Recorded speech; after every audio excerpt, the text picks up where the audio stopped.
Nicolas Bordas, bonjour. Bonjour. Bienvenue au Buzz Media Orange Le Figaro. Merci. Alors vous êtes le président de TBWA France et vous êtes également le président du syndicat professionnel, l'AACC, l'Association des agences conseils en communication. Et à ce titre, vous avez un beau sujet de préoccupation aujourd'hui, c'est le chiffre du jour, 20 ans. L'âge de la loi Rocard relative à la limitation des dépenses électorales, à la clarification au financement des activités politiques. Ça avait été une loi très importante à l'époque qui assainissait le milieu de la communication politique.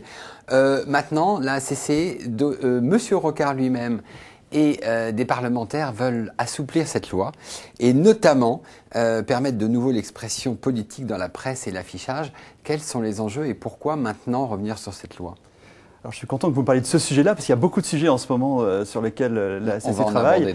Mais celui-ci me tient à cœur depuis déjà un petit moment, comme à beaucoup de communicants. Et il est tout à fait d'actualité, puisqu'on rentre en période électorale pour les régionales. On est même déjà en période électorale. Et il y a un énorme paradoxe, c'est qu'on ne peut plus faire de campagne 4x3, souvenez-vous, la force tranquille pour les présidentielles ou autres, ou de campagne dans la presse. Ce qui est vraiment un particularisme français qui, d'une certaine manière, est lié à cette loi d'il y a 20 ans, qui globalement est une bonne loi. Qui est une bonne loi parce qu'elle fixe, elle plafonne les dépenses des partis politiques, donc elle crée des conditions, contrairement par exemple aux États-Unis, elle crée des conditions pour que l'ensemble des partis aient accès à la même chose, mais je dirais le bébé était un peu emporté avec l'eau du bain et à l'époque, c'était avant la loi Sapin aussi, à l'époque pour assainir les choses, l'affichage et la presse ont été purement et simplement interdits, ce qui n'a aucun sens, puisque aujourd'hui les partis politiques peuvent communiquer de plein de manières, ils peuvent faire des meetings, ils peuvent faire des tracts d'ailleurs au passage, donc on peut jeter les papiers dans la rue, mais on ne peut pas les imprimer dans le journal quotidien. À la télévision, à la radio, ils peuvent communiquer à la télévision, à la radio, alors de manière limitée, à mon avis trop limitée, mais c'est un autre sujet, dans les émissions officielles qui mériteraient d'être un peu rénovées, et sur Internet autant qu'ils veulent, et puis subitement, ils ne peuvent plus faire de l'affichage et de la presse, alors que dans les pays, on le voit, dans tous les pays quasiment, puisqu'à part la Belgique, on est obligé de voter, où le problème ne se pose pas, pour lutter contre l'abstention, on fait l'affichage où la presse sont utilisées, on voit que non seulement ça permet d'impliquer davantage les gens dans les campagnes et s'intéresser au sujet, mais ça permet de faire émerger des nouveaux thèmes, des nouveaux sujets. En Angleterre, par exemple, il est très rare qu'une campagne se concentre sur un seul sujet, la sécurité ou le chômage, par exemple, mais ça fait rentrer d'autres sujets dans la campagne. Alors aujourd'hui, est-ce qu'il y a un consensus et comment est-ce qu'on peut faire évoluer cette loi ? Voilà, la bonne nouvelle, c'est qu'on ne connaît personne qui ne soit pas d'accord pour bouger cette modalité. Il ne s'agit pas de tout remettre en cause, mais cette modalité qui consiste à dire finalement, on peut faire un meeting de moins et accéder à l'affichage et la presse, crée aujourd'hui un consensus de droite et de gauche. Et d'ailleurs, Thierry Sausset assistait aux côtés de Michel Rocard au club parlementaire présidé par Christian Kert et également d'autres parlementaires. Et tous ensemble étaient d'accord, j'allais dire quasiment à l'unisson, sur le fait qu'il y avait une anomalie qui mériterait d'être corrigée. Mais il faut évidemment un texte déposé au Parlement. Pour les régionales, c'est trop tard, mais pour les présidentielles 2012, voilà, donc, ça pourrait être... on est plutôt au bon moment pour changer ça à l'horizon des prochaines présidentielles. Alors vous disiez au sein de la ACC, il y avait beaucoup de sujets. Les sujets qui vous préoccupent en temps de crise, c'est la valeur même qui est attribuée aux agences conseils en communication et plus particulièrement la pression que les annonceurs mettent sur les agences conseils avec la multiplication des compétitions pour les budgets. Quel remède préconisez-vous ?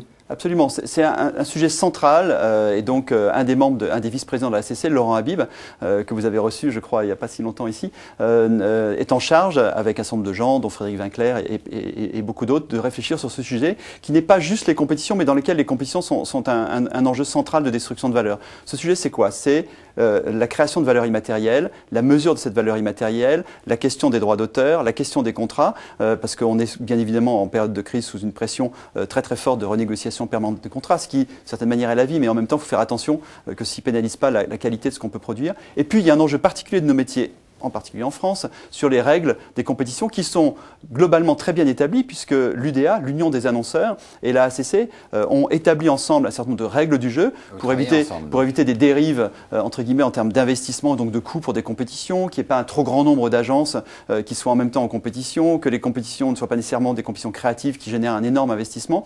Mais on a tendance à pas respecter ces règles parce qu'avec la pression, on a tous envie de gagner et donc on a besoin, j'allais dire, d'être solidaire là-dessus. là-dessus. Vous allez faire un code de bonne conduite? Voilà, donc ce code de bonne conduite est en cours et surtout, on a une logique de vigilance et qui consiste en temps réel à pouvoir, dès qu'une compétition aujourd'hui est ouverte, on envoie ce petit texte de la ACC qui rappelle avec l'UDA les règles du jeu. Dès qu'on voit un annonceur qui met 15 agences en compétition sur un sujet, on va le voir pour lui expliquer pourquoi il est plus sain d'en mettre que 4 ou 5.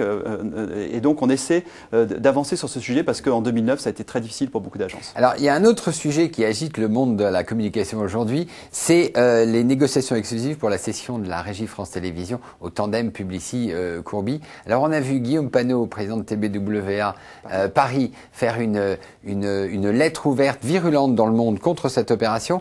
Aujourd'hui, Hervé Brossard, le patron d'Omnicom, votre grand patron. Non, c'est le patron d'Omnicom Media Group, qui sont les agences médias de